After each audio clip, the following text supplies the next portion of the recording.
trabalho da Líris Margarete, do Meio da Paz.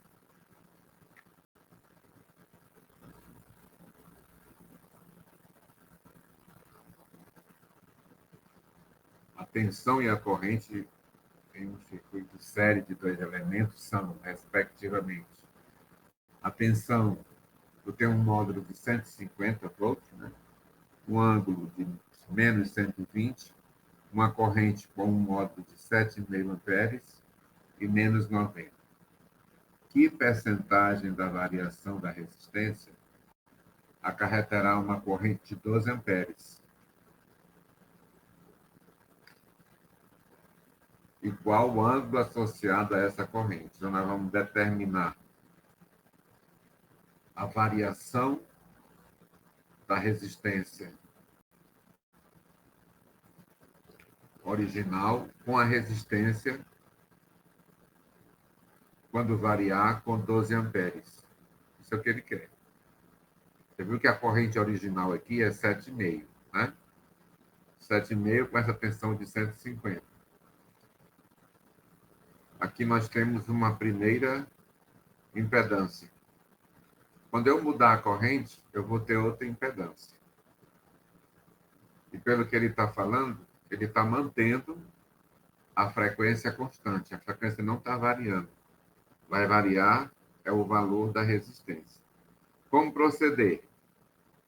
O primeiro cálculo aqui é esse. Ó. Nós vamos calcular a impedância original, a Z1, para os parâmetros 150 menos 120 e 7,5 menos 90. Utilizando a lei de Ohm, né?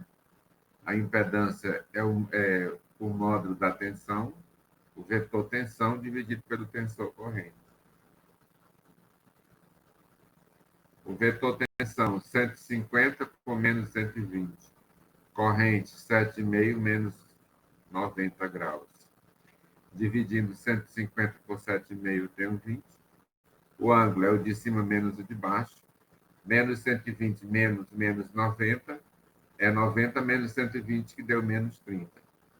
Aqui eu estou representando o fasor impedância, né? Olha aí, impedância Z1, na forma polar. Eu passo para a forma retangular, que vai me mostrar os componentes. Isso aqui já é o R1. Ó. O R1 dessa impedância Z1, e aqui é o XL, o XC, né? Deu negativo, é uma impedância capacitiva. Agora nós vamos calcular a impedância 2. Eu tenho uma nova corrente, né? Cada corrente diferente gera uma nova impedância, certo?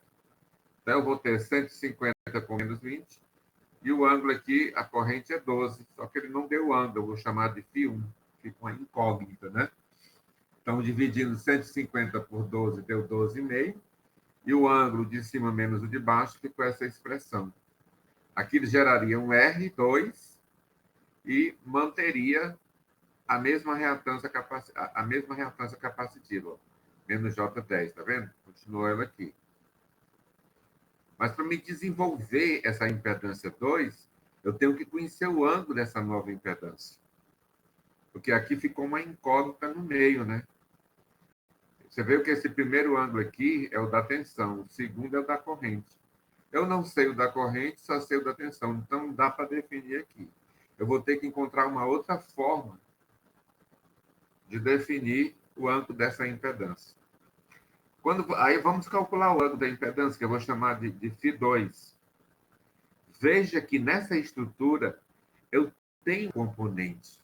Eu tenho aqui a componente XC, no quarto quadrante, né? E eu tenho o módulo da impedância. Então, se eu dividir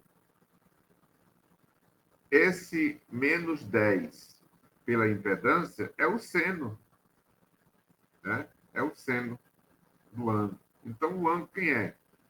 É o arco seno de menos 10 sobre 12, 25, que deu um ângulo menos 53, 130 graus.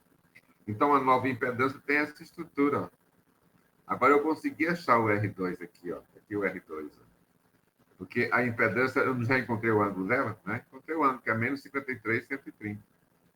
Então, aqui está na forma polar, eu vou passar para retangular. Fica 7,5 menos 10. Pronto, acabou o problema. Agora eu já tenho o R2 e já tenho o R1, que é 17. Então, eu vou encontrar a variação do R. Quem é? É o R1 menos R2, ó, dividido pelo R1. 17,320 menos 7,5 dividido por 17,320. Tem uma variação de 56,67. Bateu com a resposta. Agora, quem é o ângulo da corrente? O ângulo da corrente é esse fio, né? Agora, interessante, quando você... Agora, vamos calcular o ângulo da corrente. Ó. Eu pego essa expressão que tem o φi, eu não sei quem é ele, igualo com o ângulo da impedância. Porque nesse local aqui, era para estar o ângulo da impedância, que é esse aqui. Ó. Eu tenho essa incógnita. Quando eu igualo menos 20 com menos φi, é igual a menos 53,13. Desenvolvendo a equação, encontrei o ângulo da impedância. E terminou a questão. Olha aí. O ângulo da impedância, não, o ângulo da corrente. A corrente tem esse ângulo aqui, ó, que é menos 66,8. Aqui está mais arredondado, 87. Terminada a questão.